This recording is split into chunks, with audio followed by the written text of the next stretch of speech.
being instituted. Let's be careful. The approach of our compatriots is totally wrong. Okay. And if they think this is the way to have solidarity with you, then they are missing it. All right, Nanaya. Yes, dear. Well, I don't know if you want to touch on the coup, but we've moved on to the tax now, the 10% tax. After the coup, we should have even discussed it the whole period.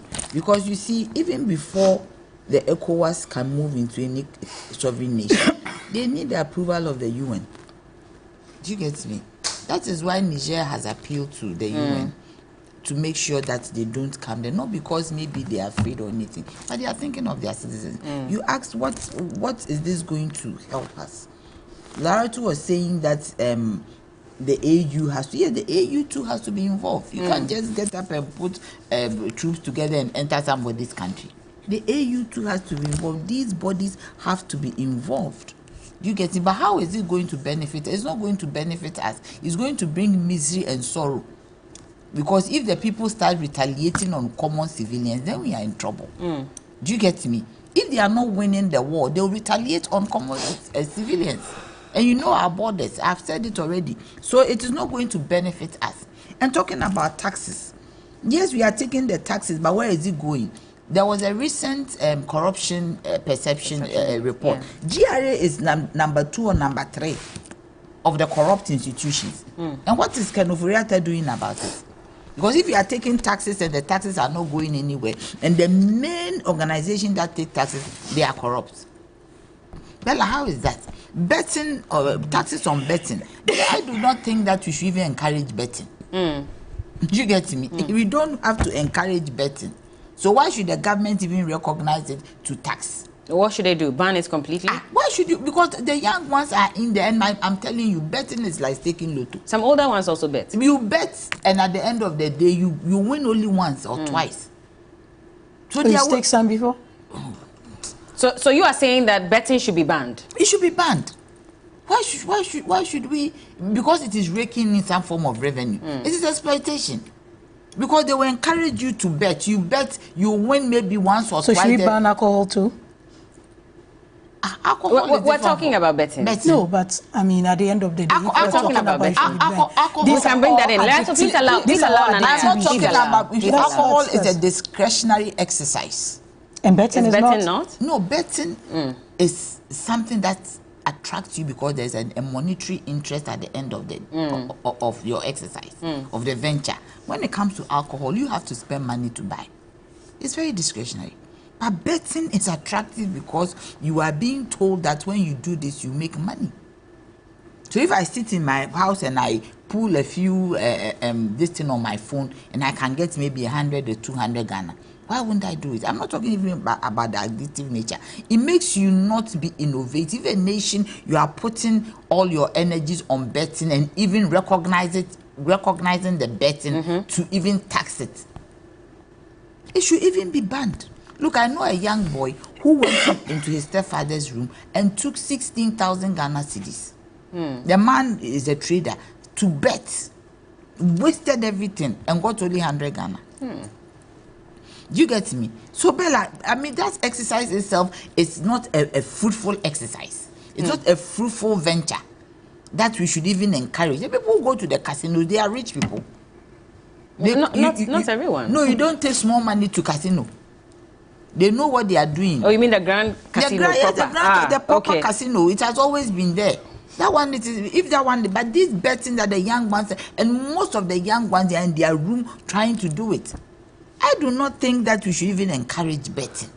Or maybe increase the percentage to 50%, like some people are saying. To discourage the people. That one is a prerogative. But from where I stand, I do not encourage betting. But the NDC, well, let me just bring in. Abella, give me a few minutes to. I just want to say, send my appreciation to the West Africa Press International. Yesterday, they gave me an award as a political activist of the year. Congratulations. Hey, yes. You should have brought the award here, so we celebrate. I'll bring it. Yeah. So, today I was in it, so I was given an award. What's the award for? For being the political activist of the year. I see. Yes. Gabriela, you say congratulations. I see that you're smiling. So, for helping me to excel, for them to recognize. I didn't even know I was going to receive it. people. So Congrats. I mean, I thank them very much. We will celebrate. And I thank Ghanaians for recognizing the good work that How did they arrive at We that? will celebrate. We'll leave that for a later date. But let me bring Gabriela in because the NDC Youth Wing has released a statement about the issue of betting. Clearly not happy with the 10% that is being charged. I was surprised Why? when I saw it. What is that? Well, that they are not happy. Why is betting? I mean, I want Their minority leader says betting must be banned. What kind of? Please allow Gabriela to come in and explain to us why they released that statement. Maybe one person made the statement because Carrie is confused because she doesn't agree to that statement. Gabriela, She doesn't agree. please speak. Gabby, maybe you should hold on. Please hold on. Quick one. We had to make a quick phone call to speak to Honorable Sam Okujeto Ablakwa. Now, he's come out with a statement and he says he's discovered that 60.8 billion Ghana cedis that the Bank of Ghana says it has lost. In fact, what we're getting in the report. Let's just hear from him this morning briefly. Hello. Good morning, Honorable. Hi, good morning, Bella. How are you doing? I'm well. How about you? We're fine. Thank you very much. I mean, we're talking about betting, but we need to make way for this conversation as well. You say that you've discovered that the losses that Bank of Ghana recorded is more than the figure they put out in the report? Started at a cost of $81 million. I mean, it's just like the National Cathedral starting at $100 million and is now in excess of $400 million. That's a similar situation here. So when the tender process began, the procurement process began in January of 2020, the cost of the building was supposed to be $81 million. That's what was agreed. Shockingly, between January and September, will you believe that the project shot up to $121 million? They added about $40 million to it. Now, what is shocking is that this is a dollar-denominated project, not cedis, where you can say that, okay, because of inflation, because of depreciation of the currency, you know, these kinds of wide variations occur when it's a CD contract. This is a dollar contract, and we all know how strong the US dollar is. Okay. Now, as we speak, I mean, if you thought that a movement from 81 to 121 million is bad enough, as we speak, from my insiders who have shared documents with me, they are preparing another variation, which is in excess of $250 million. Incredible. Absolutely incredible. And what is also emerging from the documents I have put out, you notice that instead of Bank of Ghana using a full competitive tender process, which will have allowed for value for money, what they did was to do restricted tendering. So a very selective process where they just called 5 companies. It's not clear the criteria used. It's like people just calling their friends, cronies, to just come and participate in this bid. And you look at the construction, there is nothing so unique. Nobody has a patent. Nobody has any. If you look at the Public Procurement Law, Act 663, you use restricted tendering when probably what you are going to do, the know-how, the capacity is limited. It's known to only a few companies. But in Ghana, when it comes to construction, you have, there's so many companies that can do that work, that have even done, much bigger projects, and have the pedigree, have the track record. So they should not have used restricted tendering. Then what is also mind-boggling is that this procurement process began during COVID. Can you believe it? Wow. When we were told that, government is suspending all other projects, the president famously said that, look, we know how to revive the economy, but we don't know how to bring back life. So our priority is life, saving Ghanaians.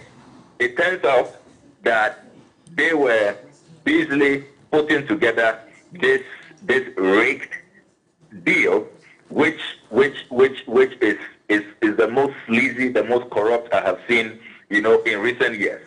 Then what is also shocking is that the project management aspect of this deal, that was also sole sourced. And it was sole sourced to a company registered after they had won the contract. I mean, they just called the company, a company called Multicard, sole sourced. And you remember what was said about single sourcing when the Akufo-Addo and co were in opposition.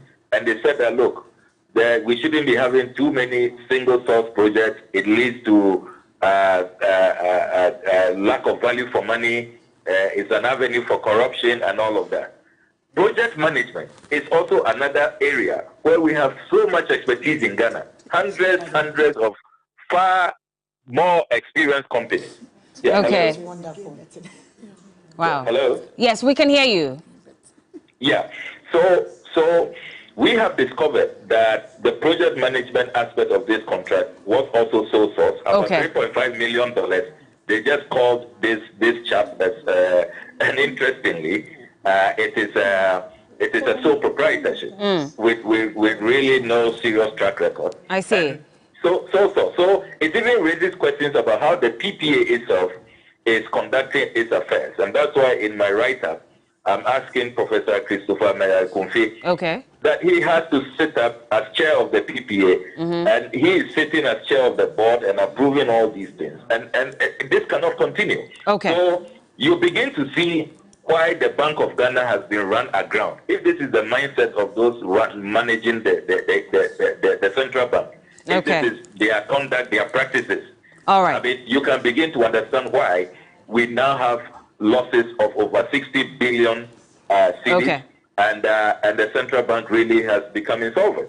Thank you, Honourable, for speaking to us this morning, and we'll follow up on this matter and get some more details for you. That was Honourable Sam Okudzeto-Ablakwa, the MP for North Tongue. Gabriela, sorry to have cut in when you were just about to speak. I mean, that's a revelation for another day. But let's go back to What was the point of this interview? What was the point? Yes. Well, he says that he has discovered something and wanted to share. And so we found responsible for a member of parliament to do. Okay, we don't have time for this. We don't have time, so please let's go into the betting. Give your opinions to yourself. The betting. I'm stuck in the middle on the betting because as much as I agree with the position of the youth wing, I had a shop that shared border with a betting company. I won't mention the name. And I used to sit and watch all manner of professionals come in and out. And some of them, I don't think they're supposed to be betting. The green people. You know the green people? Who are the green people? Army, immigration. Oh, they were betting too? They all come there. The people who do betting and professionals, and sometimes when there's a big Premier League match, the whole place is full and they are still betting. So for me, gambling is one of the easiest things that government uses to raise revenue, even though the quantum is not that much, but it is still something that can be used for something. So for me, I'm not against this 10% betting. If you're going to put 15 cedis in a bet and you've gotten 5,000, and government says come and pay tithes 10%, so that at least we can fix the gutter in front of the betting company. Will they actually do that? Because that has been the concern. They use it to do something, to pay salaries, to do all kinds of things. It will do something. So for me, charging 10% is not out of place. But the youth wing also has a point, because these people are engaging in betting because they have no means of earning an economic livelihood. So betting has become their profession. And if we don't find something lucrative, I said some, and if we don't find avenues for them to put in those energies and those investments, then this is where they're going to go. So there are people, young people, who have made this their business. And that is what is earning them a living. But they've been encouraged to go to farming. Yeah, but the thing with farmers, not everybody is patient to sit and wait 3 months for their crops to produce. And produce, germinate, they to germinate 3 days, but they to produce. That's whether you get, You see, not everybody has that patience. But this one, when the match is ongoing and it hits your head that, they can score 2-1, then immediately 2-1. When you win, you cash out. Yeah. So it is very fluid for them. But I said I shared the border with them. So she's an investigative journalist for betting. So jobs should be created. Jobs should be created. Let's find more viable things for the youth to do so that they can limit themselves on their betting. Okay. But as it stands, until you create those opportunities, they are going to find. But there's something to do. YouStart. They're encouraging young people. How many people can benefit to from become YouStart? entrepreneurs? And already, tell me, you are a journalist. Do you know any single person who has gone to benefit from this YouStart? Yeah, but they still have figures in the. Figures, they put out figures. You've even reminded me. Hey, it's okay, it's okay. The way you've gone now, maybe worried. Who are the you people? You the media people. What have we done?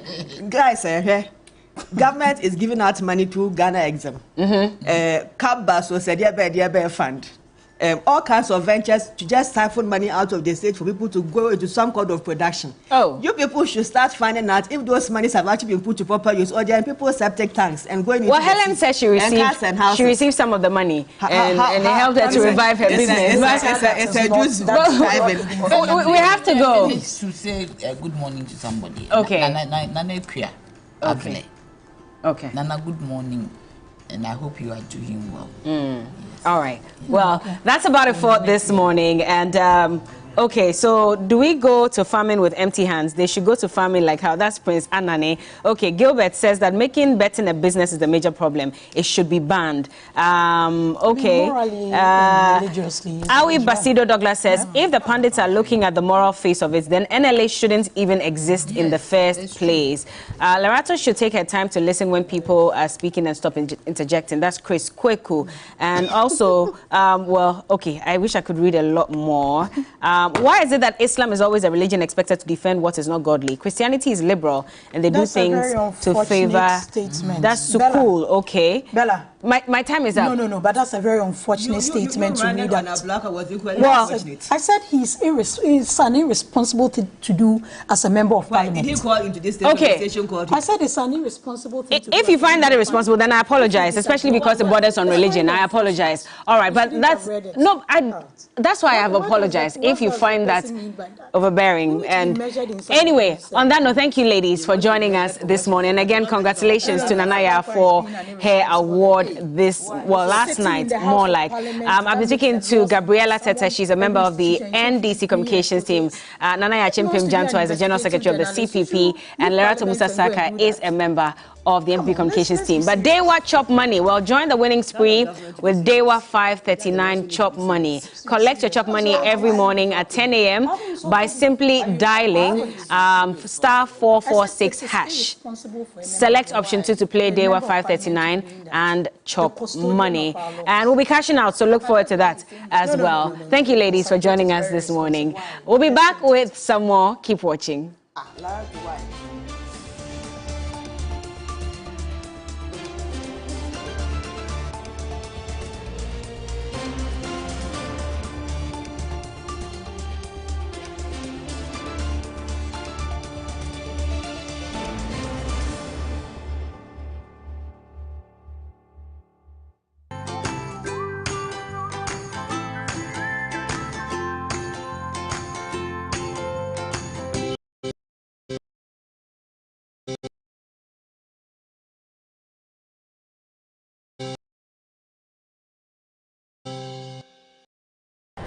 Life, and sometimes we forget to prioritize our well-being.